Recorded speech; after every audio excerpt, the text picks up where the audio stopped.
While I was in college, I used to be able to make a few extra bucks here and there house sitting for friends and family members whenever they needed me to. It was a great way to get away from the dorms and let me get some work done on my computer without having all of the noise around me. This one time though, when I was watching my friend Sarah's house while she and her parents were on vacation, I actually ended up having to leave the job early because I was too scared to stay in the house. It started on the first night that I was there. When I was upstairs in the shower, I heard a loud banging sound coming from another room. I panicked because I thought that someone was in the house with me, so I rushed out of the shower and called out to see if anyone would answer. There was no reply though, so I got dressed as fast as I could and began looking around the house. I thought the sound that I heard had come from one of the bedrooms, but when I checked the doors, they were all still locked. I continued walking around and looking for the source of the noise, but I couldn't find anything. Finally, I just figured that it must have been the hot water heater or something, and did my best to relax for the rest of the night. As I was falling asleep though, I heard it again. It sounded like something loud had fallen down in the basement, so I got off the couch that I was sleeping on and went to check it out. I opened the basement door, and before walking down, I decided to be safe and call out to see if anyone was down there. As I expected though, there was no answer.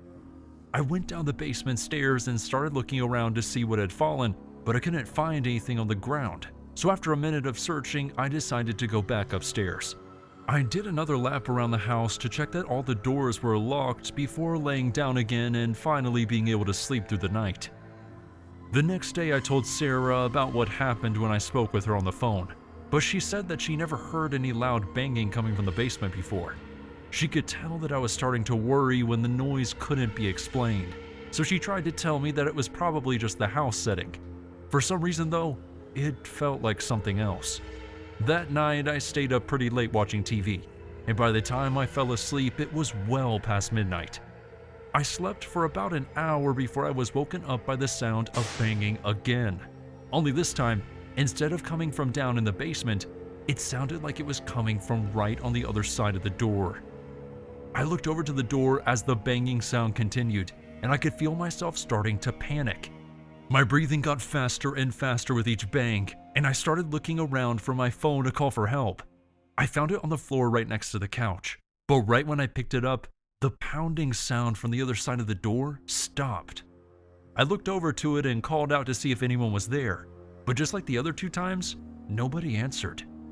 I decided to call Sarah and let her know that I heard the noise again. Only this time, it was much more intense. Surprisingly enough, she answered the phone despite how late it was, and when I told her what happened, I could tell she was concerned. She asked if I would check the basement for her to make sure that no one was there, and I told her that she had to stay on the phone with me while I did. I reluctantly walked over to the basement door and opened it before calling out again to see if anyone was downstairs. When there was no answer, I slowly started to descend the staircase. I made it to the bottom without seeing anything strange, but just when I was about to apologize to Sarah for bothering her, I heard a loud slam come from behind me. I screamed as I looked up and noticed that the door at the top of the stairs had slammed shut. I told Sarah what happened and apologized because I knew I couldn't be in that house any longer. I ran up the stairs as fast as I could and threw the door open before grabbing my stuff and heading out the front door. Sarah understood that I was uncomfortable and didn't make me feel bad for not being able to house sit anymore, which was nice.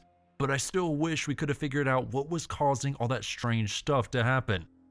I don't believe in ghosts, but I also didn't see or hear anyone in the house with me, so I really can't explain it.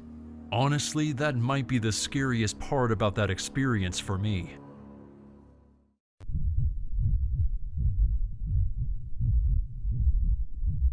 I was house sitting for my employer at his house in the city while he was out of the country, and even though it was hands down the nicest house I had ever been in, I'd never want to see it again. It was almost 2 weeks into watching the house for him, and I was really enjoying myself in the city. I decided to go out to grab something for dinner and then get back to the house and get ready for work the next day. When I came back though, I was surprised to see that the door was unlocked. I remember thinking to myself that I could have sworn I locked the door before going out, but I guess I must have forgotten. I spent the next hour kicking myself for being irresponsible and walking around the house to make sure that nothing was missing and no one broke in while I was gone. After doing what I thought was a thorough job, I went into the guest room and started to relax a bit before trying to get to bed. I never fully fell asleep though before I started hearing the sound of one of the doors opening in the hallway. I turned the TV volume down and listened to make sure that I wasn't just hearing things. My eyes grew wide and I started looking around frantically as I heard the sound of footsteps slowly making their way down the hall toward the guest room. I quietly got off the bed and continued looking around for a place to hide as the footsteps continued getting closer. I stepped over to the large closet and opened the door as fast as I could while still doing my best to keep quiet. I managed to step inside right as I heard the sound of the guest room door starting to open. I didn't have time to pull the door shut behind me before the bedroom door opened, so I just left it open and quietly shuffled my way behind as much of the hanging clothes as I possibly could. I started shaking, and my breathing got heavier and heavier as I heard the intruder enter the room and start walking around. "Hello," they whispered as they walked around the room. "I know you're in here." My heart started pounding as if it was going to fly right out of my chest. I didn't know what to do. It was only a matter of time before they found me, especially with the closet door left open. And within a matter of seconds, my worst nightmare came true as I heard the footsteps getting closer to the closet entrance. "Are you in there?" they asked as they stood in the doorway. "You know I'm going to find you, right?" The person's voice was hauntingly calm. I closed my eyes as I tried to think about how I could possibly make it out of that room, but there was no real time for me to think. I heard the sound of the clothes shuffling around in front of me, and I knew that I had been caught. I opened my eyes and saw a masked man looking into the closet directly at me, and without taking any time to think about it, I just charged forward. I knew that I had to make it out of that closet, otherwise I might not make it out of the house at all, and instincts just kicked in. The man tried to stop me from pushing past him, but I managed to put a leg up on the closet wall behind me and used the leverage to overpower him. We both fell to the ground, but because of the way we fell, I was able to roll right over top the intruder. I scrambled to my feet and ran as fast as I could out of the guest room. I could hear the man chasing behind me as I ran through the house and out the front door. I ran down the sidewalk toward the neighboring house and started yelling for help as loud as I could. Within a few seconds, one of my boss's neighbors was standing at their front step asking me what was wrong.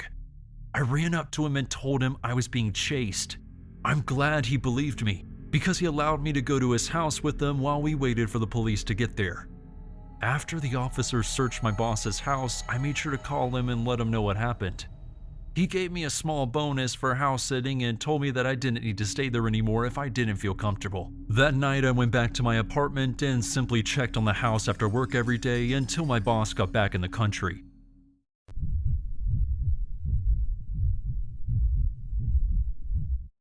I used to love house sitting, but now I can't bring myself to stay at strangers' houses.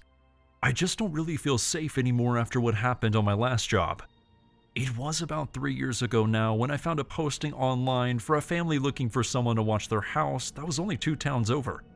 I responded to the ad, and within a week, I was saying goodbye to the owners and settling in for a 2-week-long stay at their small house in Magnolia, New Jersey.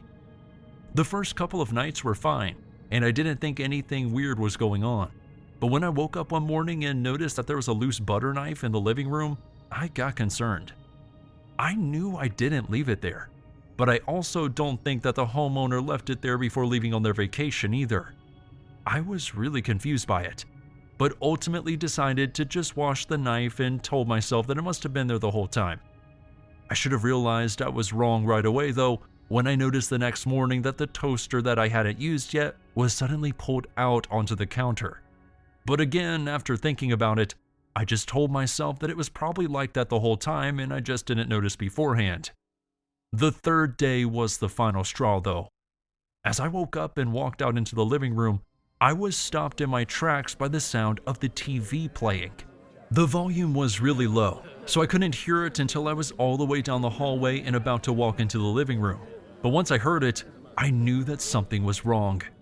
I hadn't used that TV a single time since I was in the house, I had just been using my laptop to watch Hulu instead, so when I noticed that the TV had been turned on, I knew I wasn't alone in the house.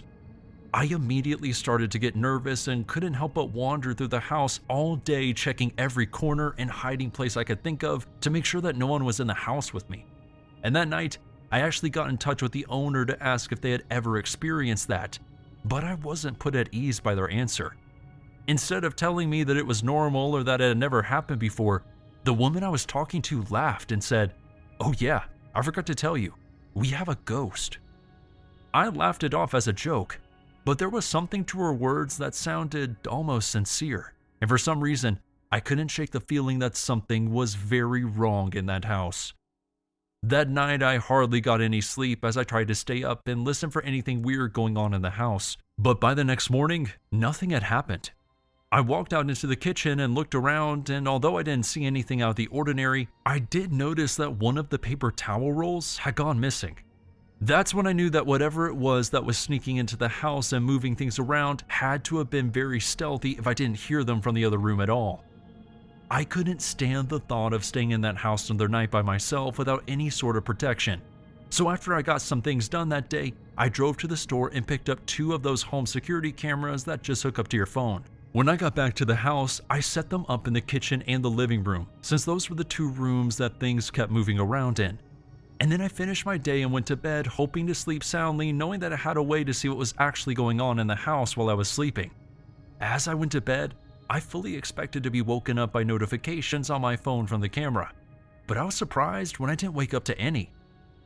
I went out to the front end of the house and started looking around, and just when I thought that was going to be the first night that nothing would happen since I'd been there, I noticed something very alarming. On the kitchen counter near the side door of the house, there was a note that had been left there for me.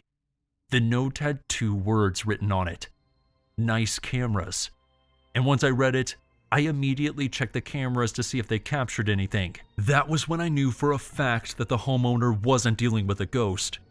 Although the camera in the kitchen didn't manage to capture the person's face, there was a single shot that showed a hand popping into the frame as it left the note on the counter. Chills ran up my spine as I realized that someone had definitely been breaking into the house every night that I was there and helping themselves to the food and the TV. But to make matters worse, they somehow figured out how to do it without anyone noticing. I called the homeowner to let them know what I found, and then I sent them the video, which prompted them to call the police. They came to the house and took my statement as well as watched the video of the hand to prove that I wasn't losing my mind. The owner of the house ended up calling it quits on their vacation almost a week early so that they could come home and get some home security. They were very grateful that I found out what was going on in their home for them, but I've never been comfortable in a stranger's house again. I don't like thinking that someone could be sneaking in and out without me even realizing it.